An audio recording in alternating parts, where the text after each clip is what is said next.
میں سمجھتا ہوں کہ پہلے یا تو پھر ٹویٹ کرنی نہیں چاہیے تھی، جب کر لی تو پھر اس کو ڈیلیٹ نہیں کرنا چاہیے تھا۔ ڈیلیٹ کرنے سے پھر یہ تاثر ہوتا ہے کہ یا تو آپ کی غیر ذمہ دارانہ ایک صورتحال واضح ہوتی ہے، یا پھر آپ کا وہ ہوتا ہے کہ آپ پریشرائز ہو گئے ہیں، آپ کو کسی نے کہا ہے کہ آپ پھر جو ہے نا اس کو ڈیلیٹ کریں۔ اب پریشرائز دو تین طریقوں سے ہوتا ہے، یا خوف سے بھی ہوتا ہے یا لالچ سے بھی ہوتا ہے۔ لالچ سے مراد یہ ہے کہ آپ کسی عہدے پہ ہوں تو وہاں سے فارغ کیے جانے کا، یا اور بھی بہت ساری چیزیں ہوتی ہیں۔ تو یہ کیوں کیا، یہ میرے دوست ہیں، مجھے لیوریج حاصل ہے، میں ان سے ضرور پوچھوں گا بھی صحیح، ایک احتجاجی لہجے میں پوچھوں گا کہ سر آپ نے یہ ٹویٹ ڈیلیٹ کر کے آپ نے کیوں ایک کر کے ٹویٹ تو پھر اس کو ڈیلیٹ کیوں کیا۔ آج جائیے، مجھے خود حیرت بھی ہوئی۔ خیر، یہ شیر افضل مروت صاحب ہیں، ان کو ویسے احساس ہو جاتا ہے بہت سارے موقعوں پر، اور آج جو میں نے ان کی گفتگو سنی، ماشاءاللہ کیا ہی بات ہے، یہ آپ خود بھی سنیے اور سر دھنیے۔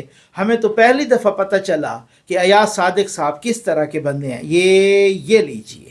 بس ایک سوال، پی ڈی ایم مذاکرات پہ مادہ ہے تھرو پارلیمنٹ کہا جا رہا ہے، میرا خیال ہے، اور یہ میرے خیال میں اب آپ کے لیے خبر ہے،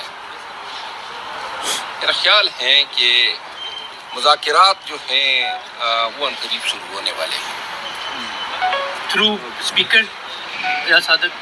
دیکھیے، ایاز صادق صاحب جو ہیں پاکستان مسلم لیگ نون میں ایک ایسی شخصیت ہیں جس کو پی ٹی آئی کے بہت سارے پارلیمنٹیرین کی دوستی کا شرف بھی ہے، ایک انتہائی نفیس انسان ہے، اور ہم اس پہ اعتماد بھی کرتے ہیں، خصوصاً جب ہمیں پارلیمنٹ کے سامنے سے اٹھایا تو انہوں نے جس طریقے سے ہماری داد رسی کی، اور وہ ہمارے اسد قیصر صاحب کے بڑے اچھے دوست ہیں، تو اگر وہ درمیان میں ایک پل کا کردار ادا کر رہے ہیں تو یہ وہ واحد شخصیت ہیں نون کی طرف سے جس کی طرف ہمارے پارلیمنٹیرین کا جھکاؤ ہے۔ مروت صاحب، یہ بتائیے گا کہ کیپٹن صفدر صاحب جو آج کل باتیں کر رہے ہیں، خاص کر کے وہ پنجاب حکومت اور میاں نواز شریف کے حوالے سے کہ لندن پلان ایسے ہوا، فوجی لے آئے، فوجیوں نے حکومت دی، کیا ہو گیا کیپٹن صفدر صاحب کو؟ بڑی اچھی باتیں کر رہے ہیں آج کل۔ پنجاب چلا جائے، میرا خیال ہے اس دفعہ پنجاب پولیس سے مار جو ہیں کھانے کا ان کا ارادہ ہے، اور کوئی بات نہیں۔ تھینک یو سر، شکریہ، تھینک یو۔ یہ آپ نے دیکھ لیا جناب ایاز صادق صاحب کے بارے میں۔ خیر، ایاز صادق صاحب کے بارے میں پہلے بھی مروت صاحب نے اسمبلی کے فلور پر ان کو اپریشیٹ کیا تھا کہ جب ایاز صادق صاحب نے پروڈکشن آرڈر جاری کیے۔ اچھی بات ہے، اسپیکر کو ایسے ہی ہونا چاہیے، لیکن کاش کہ اسد قیصر صاحب بھی ایسے ہی ہوتے۔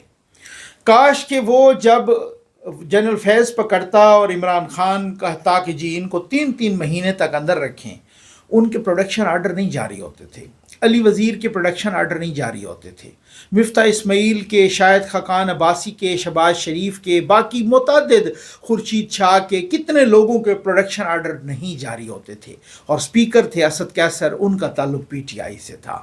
تو کاش کہ مروت صاحب اس کی بھی مذمت کرتے کہ اس وقت بھی جو ہے نا، گو کہ انہوں نے یہ ایاز صادق صاحب کے اسمبلی فلور پر بھی یہ تعریف کی تھی۔ یہ بھی آپ سن لیجئے۔ خوش آمدید جناب اسپیکر۔ جناب اسپیکر، میں نے تقریر تو تقریباً ختم ہونے کو ہے، لیکن میں آپ کو داد دیے بغیر اپنی تقریر ختم نہیں کروں گا۔ آپ نے انتہائی اعلیٰ ظرفی کا مظاہرہ کیا ہے۔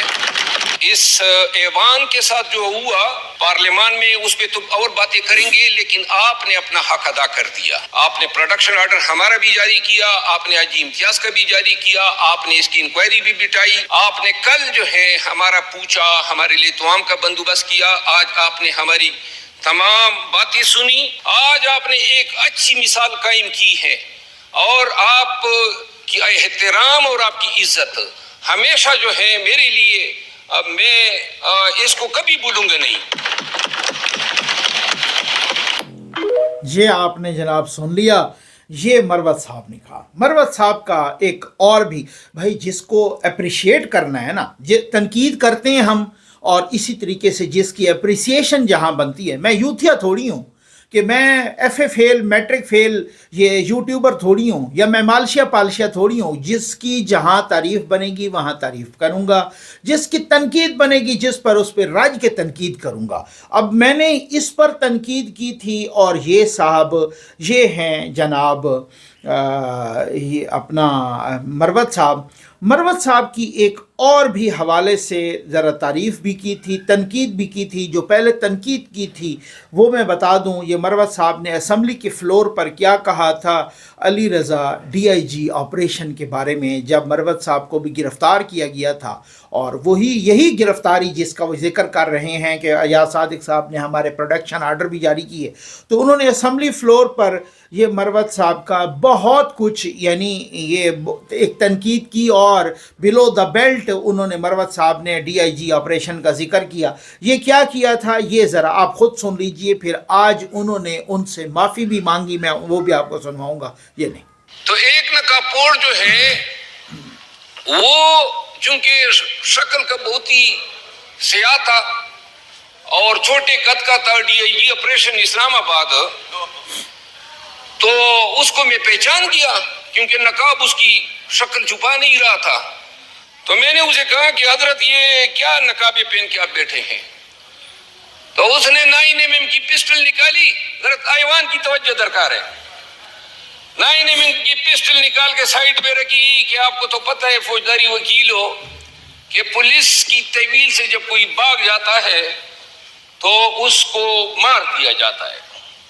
میں نے کہا کیا بات کی حضرت, لیکن میں نے کہا ہم پٹھان تو مسلیوں پر بسم اللہ بھی نہیں پڑھتے ہیں.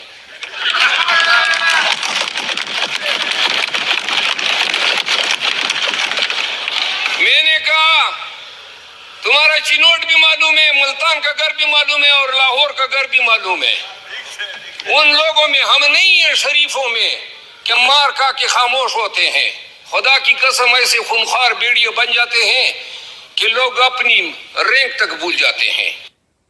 جی آپ نے سن لیا جناب. اب اسی خونخوار بھیڑیے نے آج معافی مانگ لی, اور معافی ان کے دفتر میں جا کے مانگی ہے یہ ڈی آئی جی آپریشن اسلام آباد سے. یہ بھی آپ سن لیں ذرا. بسم اللہ الرحمن الرحیم.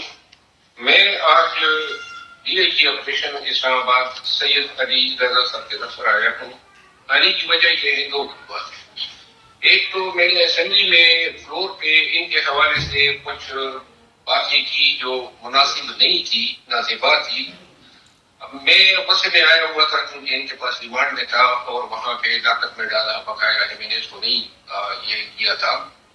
لیکن مجھے بعد میں پتہ چلا کہ علی رضا صاحب جو ہیں وہ سید ہیں, اور سید ہونے کے ناطے جو ہیں یہ الفاظ جو ہیں اس کے لیے, اس کے خاندان کے لیے جو ہیں وہ یقیناً دکھ کا باعث بنے ہوں گے. لیکن اس چیز نے مجھے آج ان کے دفتر آنے میں مجبور کیا وہ یہ تھا کہ اس دور میں جب کہ ہم ہر طرف عظیمت اور تکلیف لے رہے ہیں, 2-3 میٹرس میں نے ان حضرت کو جو ہے یہ دیکھا کہ یہ اقدار کو حق دلانے کے لیے کسی کی پرواہ نہیں کرتے ہیں. اور یہ خود ان کے باغی میں آ جایا ہوں ان کے پاس تاکہ میں ایک تو ان کو یہ دے سکوں کہ مجھے افسوس ہوا ہے, دکھ ہوا ہے, کیونکہ اس کے خاندان کی اس کی جگ انصاری مجھے مطلوب نہیں تھی اور اس وقت جو ہے اس سے میں باتیں کرنی پڑی. دوسری بات یہ ہے کہ باوجود اس کے کہ یہ آج اسلام آباد میں ڈی آئی جی آپریشن ہے اور ہمیں بہت ساری تکلیف کا بھی سامنا ہے, ایک سسٹم کا ایک پرزہ ہے, اور اس سسٹم کے اندر رہتے ہوئے اگر کوئی شخص جو ہے قانون یا انصاف کے ساتھ کھڑا ہو سکتا ہے تو پھر ایسے شخص کی حوصلہ افزائی ہونی چاہیے. میں سید ہونے کے ناطے اور انتہائی اچھے افسر ہونے کے ناطے اس وجہ سے ان کے پاس آیا ہوں. آج انہوں نے بھی مجھے گلے لگایا ہے اور میں نے بھی ایک چھوٹا بھائی اس کو جو ہے, اور انشاءاللہ اس کا احترام رہے گا ایک اچھے پولیس افسر ہونے کے ناطے. اور جو الفاظ کہے گئے تھے وہ الفاظ میں گزارا کرنا.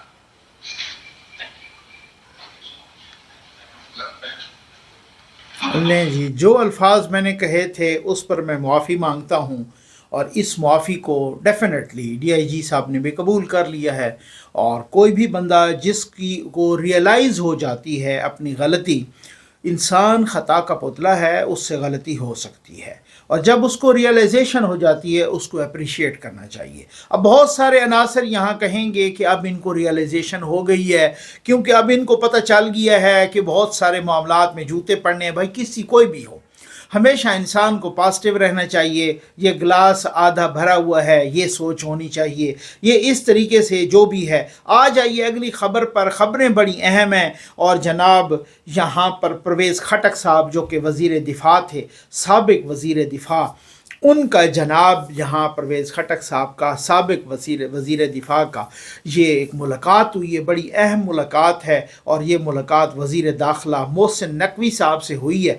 ایک روز پہلے یا 2 روز پہلے ان کی جیو ٹی وی پر گفتگو بھی، اور وہ ان سے پوچھا گیا، یہ بھی خبریں آئیں کہ کیبنٹ میں کوئی ایکسپینشن ہو رہی ہے، کوئی کیبنٹ ایکسپینڈ ہو رہی ہے، کچھ وزیر اور شامل کیے جا رہے ہیں ماشاءاللہ۔